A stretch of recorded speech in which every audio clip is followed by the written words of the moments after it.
বেশ অনেক দিন হয়ে গেছে শুধু ক্লের গয়নাই বানাচ্ছি, অন্য কোনো কাজ আর করা হয়নি।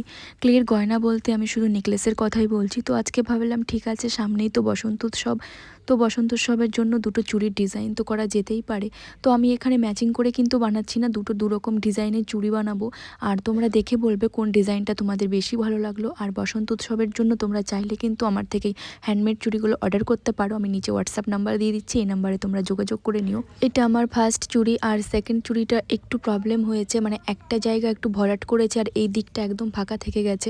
তার কারণ আমি যখন চুড়ির কাজটা করছিলাম তখন মনে হচ্ছিল যে ফাঁকাটাই দেখতে ভালো লাগছে, কিন্তু কালারের পর বুঝতে পারলাম না যে দিকটা ভরে আছে সেদিকটাই বেশি ভালো লাগছে, মানে শাড়ির সঙ্গে বসন্ত উৎসবে ভরার দিকটাই বেশি যাবে। তো তোমাদের কোন ডিজাইনটা ভালো লাগলো অবশ্যই কমেন্টে জানিও। অর্ডার করতে চাইলে অবশ্যই হোয়াটসঅ্যাপে নক করো। তো ভিডিও ভালো লাগলে প্লিজ একটা লাইক, কমেন্ট আর সাবস্ক্রাইব করে আমার পাশে থেকো। তো চলো আজকের মতন টাটা।